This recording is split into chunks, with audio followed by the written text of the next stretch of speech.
will never do this again in Disney World, and neither should you. We asked our readers, our team, and Instagram what you should never do when visiting Disney's Hollywood Studios, and things got heated. Here are our top 10 things you must avoid when planning your next trip. Let's get started. Disney's Hollywood Studios is the most stressful park here in Disney World, and with so many popular and high wait time rides, amazing shows, and must-eat snacks, there's a lot of things you want to do. But to do all of that, there are definitely some mistakes that you don't want to make. First things first, you never want to forget to book your park reservation or your dining reservations. So let's talk about why. Now this one is a big one, especially for busier seasons, because it could really impact your trip. We definitely recommend having an idea of what parks you want to visit and to book your reservations as soon as they become available.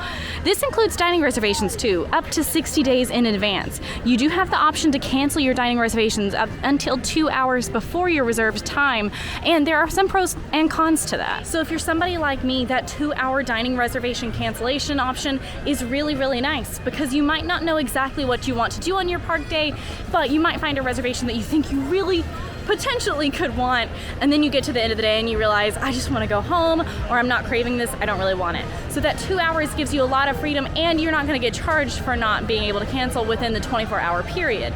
There's also another pro to that, because it also means there's going to be a lot of last-minute dining reservations availability, so that way if you do forget to make your dining reservation, you might be able to find a really good last-minute one. Unfortunately, there's kind of a con to that as well. If you're really hoping for a certain dining reservation and you're going for that 60-day in advancement booking, you might not get it, and somebody might hold on to that reservation until the very last minute, and you've changed your plans, and so you can't really make it back for that last-minute reservation. So there are pros and cons to both, but there is at least the 2 hours, which is a recent change here in Disney World. Walt Disney World annual pass holders are actually able to visit the theme parks after 2 p.m. now without a reservation, except on Saturdays and Sundays if you're heading to Magic Kingdom. Park pass blockout dates will continue to apply. When it comes to booking reservations and booking Disney World park reservations, a lot of times they will fill up. So honestly, my best tip is make sure that you don't give up hope. Oftentimes I will see, especially for annual passes or different tickets, that those park reservations will fill up. However, they also refill those park reservations every 15 minutes. So if you don't get it, just keep refreshing, keep trying. Don't give up hope until the park day basically is over, because you never know what could happen. Same thing with dining reservations. I've gotten some great last minute reservations, and it's just because I kept trying. Now I will say, I do think that Hollywood Studios and Magic Kingdom are the hardest and most difficult parks to grab last minute reservations in. In my opinion, that's just because of availability and because of popularity. Starting January 9th, 2024, most guests will not need park pass reservations. If you have a regular date-based ticket, you're not going to need to worry about making a reservation to enter the park.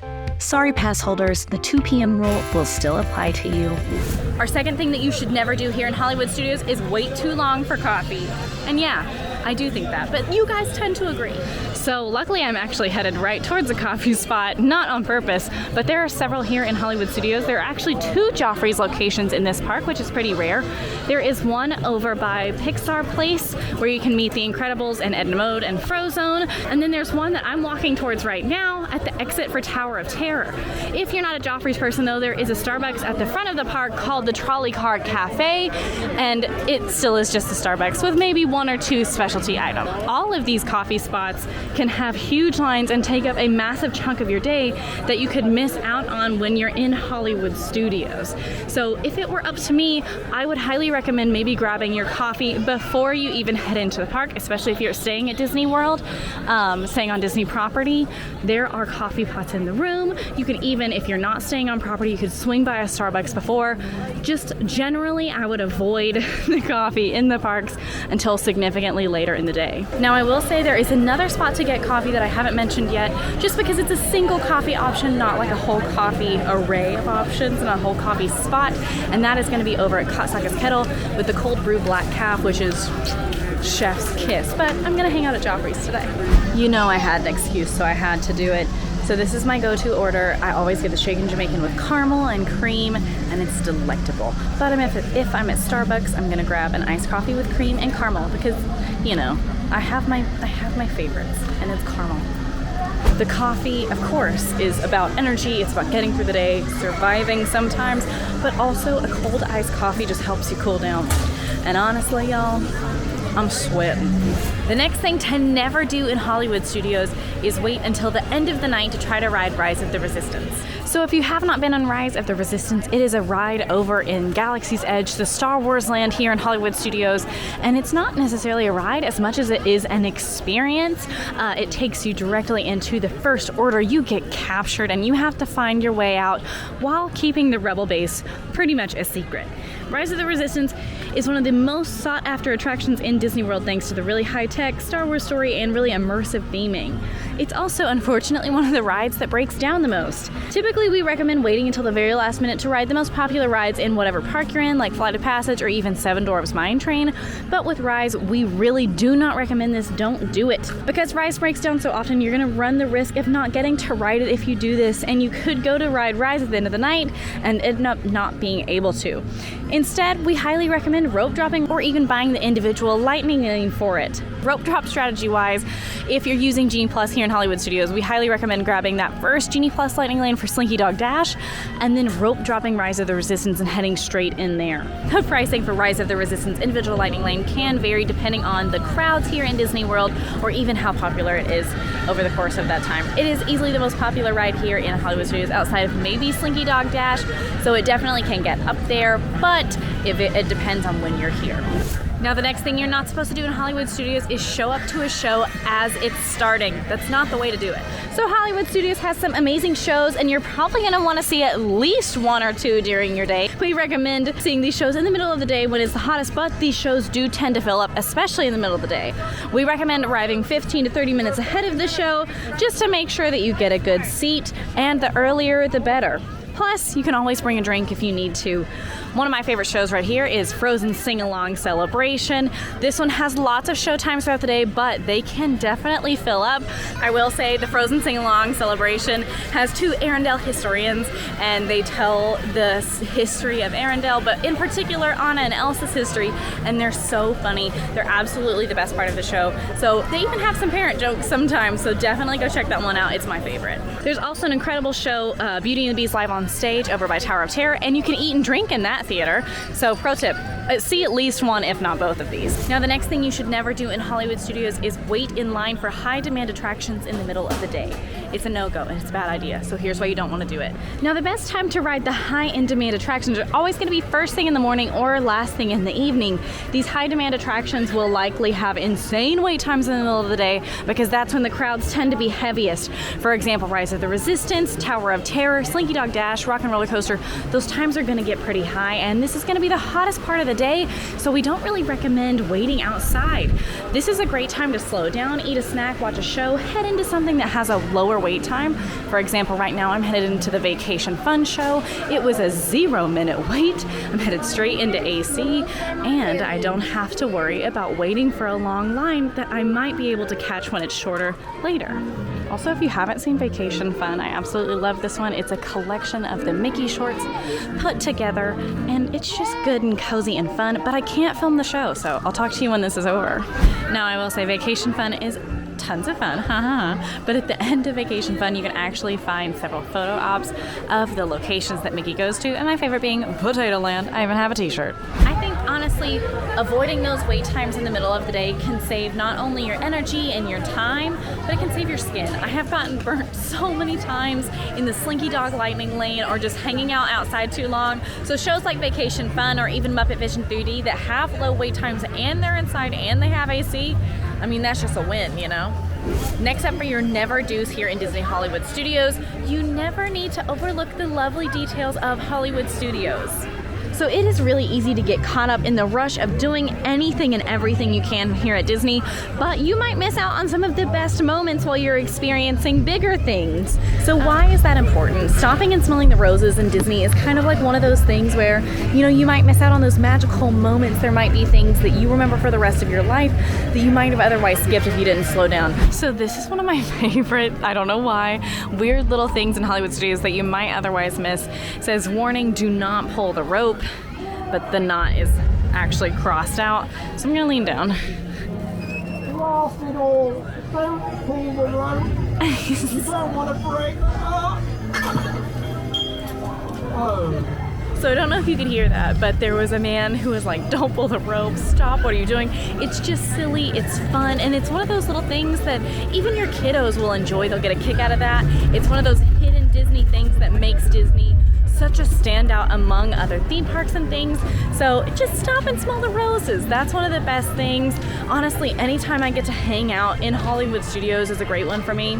Another little hidden detail here in Hollywood Studios that I personally love, weirdly, about Roger Rabbit from the movie Who Framed Roger Rabbit. So way back when they were opening Hollywood Studios, they wanted every single park to have a mascot. So, you know, Magic Kingdom had Mickey, Epcot had Figment. They wanted Hollywood Studios to be Roger Rabbit. Unfortunately, that movie kind of flopped, even though it's one of my favorites now and is definitely considered a cult classic. But when the movie didn't work out, they decided just to get rid of Roger altogether, although he still sometimes showed up in parades and as a character. But he's not here anymore except for in 2 places, and I'll show you one of them right now. So here he is. He's right up above Peavy's, where you can get frozen Cokes and things like that. He's on a billboard with Baby Herman and Jessica Rabbit right there in the middle, Roger Rabbit. And is that something that's going to impact your Hollywood studio to stay? I don't know, but it does impact mine. So next step on our never do's here in Hollywood Studios is never buy bottles of water. And honestly, this could go for almost any park, but in particular here. So it is so hot in Hollywood Studios, in Disney World, in Orlando, that you have no idea. It can be so draining. You can get dehydrated so quickly. We always are trying to make sure that we are taking in lots of water, but you don't always have to spend your money to do that. So you can bring water bottles into the parks and bottles of water, but you're gonna realize pretty quickly that that's gonna run out.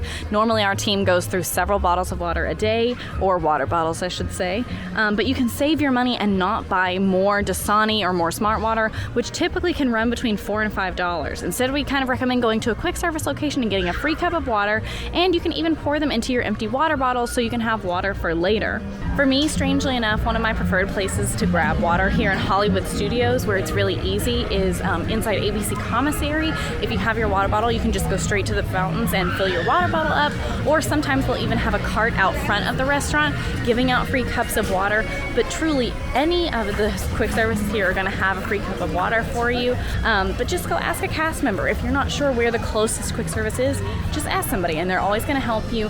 And it's so important. It takes 2 seconds. We normally will grab multiples at a time and fill up our bottles, just because it can ruin your day if you don't have enough. So here at Dockside, right here towards the front entrance of the park, you can actually just walk up and pour a cup yourself. I did that. I'm going to refill my water bottle. It makes a world of a difference, y'all. Now, when it comes to water bottles, I typically use my Hydro Flask here just because I like how I can sip out of the top and close it. I actually bought mine at a TJ Maxx. I did not spend a lot of money on this Hydro Flask.